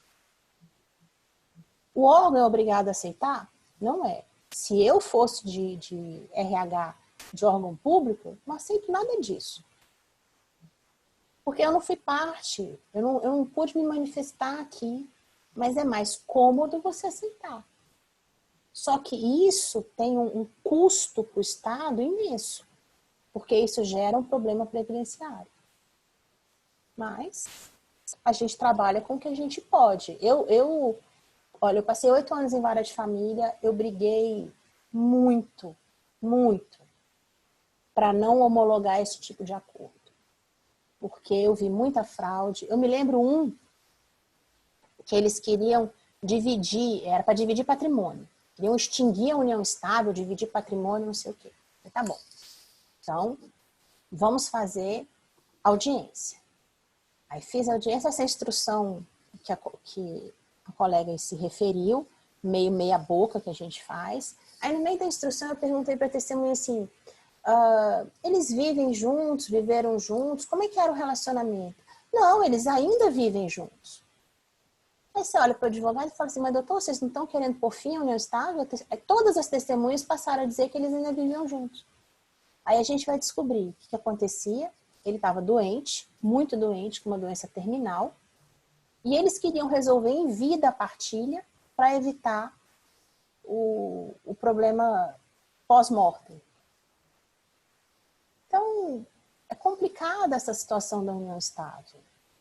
Eu acho que ela não recebe o tratamento que ela deveria receber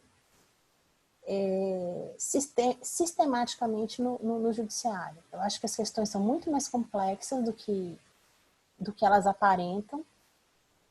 E, enfim, a gente faz o que a gente pode. Doutora Fernanda, ainda muitos comentários aqui, a gente tem só mais 15 minutinhos, então eu vou fazer uma leitura mais geral, tá bem? Uhum. Relacionada ainda à questão das astreintes, e às vezes na execução das astreintes o tribunal reduz o valor final da execução, me parece improfícuo. E a Ana Félix complementa aqui a fala da Ruscaia: o que os olhos não veem, o coração não sente. O pai ver seus filhos pode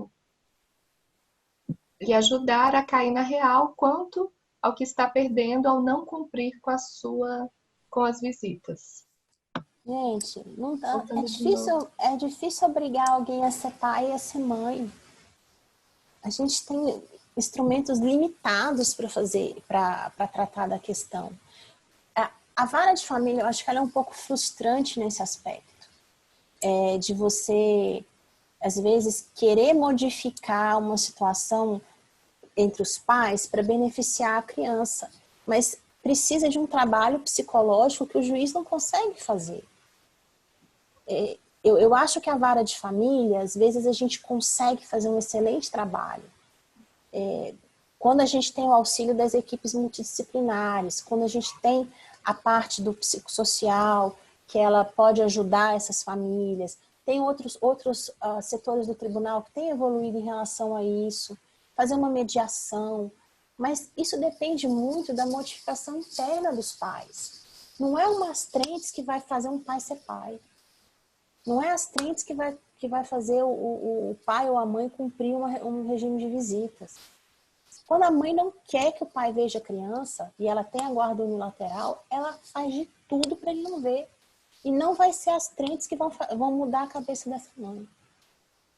Então, eu vejo essas astrentes como uma coisa meio assim, inócua. Quem não quer cumprir acordo de visita, não vai cumprir. Astrentes ou não astrentes. A gente vai ficar fixando 1, 2, 3, 4, 5, R$1 milhão. Não vai resolver, a pessoa não vai pagar. E a situação vai continuar a mesma. Não sei se os meus colegas de vara de família concordam, mas era a visão que eu tinha que eu sempre tive desse problema. Doutora Carla Patrícia traz: as questões envolvendo conflitos familiares, especialmente em momentos de crise como esse, são questões complexas que não se resolvem com respostas simples. Por isso que o conceito atual tem sido chamado de omissão de cuidados. Uhum. E aí aqui seguindo a Thalita. Mas a construção do afeto é responsabilidade do adulto para com a criança, e não o contrário. Essa responsabilidade não deve ser encargo da criança. Concordo. Mas você não consegue obrigar ninguém a amar o outro. Ainda que você possa fazer uma construção com seus filhos. Eu acho que os pais separados, eles têm que ter uma postura. Às vezes você tem um pai que foi um péssimo marido, mas é um excelente pai. Às vezes você tem uma mãe que foi uma péssima esposa, mas ela é uma excelente mãe. E o contrário também acontece. Então, eu acho que os pais, quando o outro não for uma pessoa do bem, se a gente pode falar assim, aquele com quem a criança está não precisa fazer o trabalho de alienação. A criança vai perceber, em determinado momento, que aquele genitor não vai ser uma figura boa no futuro dela. Existem pessoas assim. Mas, por um outro lado, nessa questão do afeto, tudo bem, a gente vai construir a relação afetiva com a criança. Mas pode haver uma situação em que você constrói essa relação afetiva e ela encontra sempre uma barreira. Mais para frente, esse filho volta as costas para os pais, por melhores que esses pais sejam. Por influências externas, a gente não sabe, mas isso pode acontecer. Então, eu acho que a gente tem que encarar também a outra via, sabe? A via do pai com o filho e do filho com o pai. Tudo bem, Vai ser em menor grau? Vai, mas ela existe. Então, a gente também tem que cuidar do afeto que a gente tem que ter com o idoso, né? O cuidado que a gente tem que ter com o idoso. E muitos filhos abandonam os pais quando eles são idosos. Mas é uma questão polêmica. Bom, seguindo aqui o Guilherme e a Glaucia só concordando que não há obrigação de afeto, mas de outro lado me parece legítima a expectativa de afeto e amor de um filho, especialmente criança e adolescente. E aqui mais adiante uma outra questão trazida pelo Edson. Em tempos da Covid, como a senhora vê a aplicação de medida protetiva de restrição ou suspensão do direito de visita pelo juízo do juizado de violência doméstica? Vamos lá. Eu não entendo nada de violência doméstica. Já aviso para vocês. Não é minha área. Mas, pelo pouco que eu conheço do sistema de violência doméstica, seria possível, sim, em caso de violência doméstica, fazer um afastamento. Principalmente no caso de Covid. Não vejo nenhum problema nisso, não. Bom, doutora Fernanda, a gente chegou aqui ao final das perguntas e comentários. Eu não sei se mais alguém tem algo a ponderar, né? Nós temos 12 minutinhos para encerrar. Senão eu passo a consideração da senhora. Uma fala aqui. Penso que a oficina de pais é uma ferramenta auxiliar para as varas de família. Atualmente, Sejusc tem disponibilizado por videoconferência. Acho que tudo é válido na busca dessa retomada desse contato entre os pais e os filhos. Tem algumas pessoas que realmente precisam ser ensinadas a serem pais e mães. Bom, pessoal, mais alguma questão? Algum comentário? Aqui começam os agradecimentos e os parabéns para a senhora, doutora Fernanda. Parabéns, doutora, que é a Keucileide, Marcos Luder, dando aí os parabéns. Guilherme dizendo foi ótimo, gratidão. José Anderson, excelente palestra, doutora Fernanda. Doutora Lília. Aí eu já vi uns comentários meio doutora Lília, o Anderson, que é meu servidor.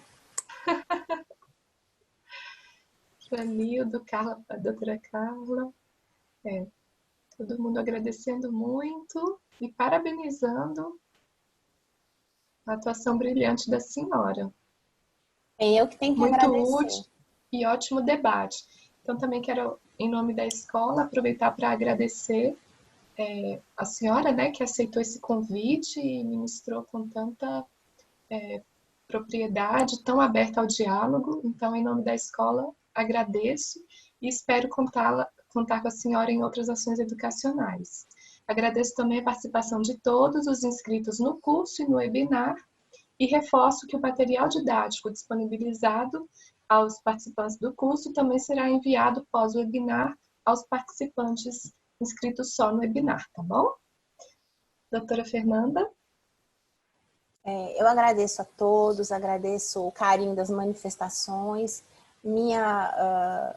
Eu até tinha falado com a Luana, falei, Luana, será que essa ação, com essa abertura toda do comércio, né, essa abertura do GDF, ela ainda se sustenta? Mas eu vi que ela se sustenta. E a minha intenção foi mais trazer o debate para vocês, porque eu não tenho uma solução pronta, eu não tenho uma resposta pronta. Foi a gente discutir, porque todas essas questões a respeito da Covid hoje, elas estão repercutindo de uma forma assim, que nos pega às vezes de surpresa, né, no judiciário. E a gente tem que dar resposta. E eu acho que a gente não tem essas respostas prontas. A doutrina não tem um artigo que diga, a gente não vai lá na doutrina, não tem uma teoria de Covid-19 para a gente aplicar. Então a minha intenção foi mais, até mesmo ouvir, né, para a gente discutir. E as sugestões, eu ainda estou esperando alguém que me dê uma sugestão de alguma coisa que a gente possa fazer com base no artigo 139 do CPC, alguma medida diferente. E eu agradeço a participação, o carinho das manifestações também e a oportunidade de estar falando sobre direito de família, que é uma coisa que eu amo e que eu não tenho conseguido atuar mais nessa área.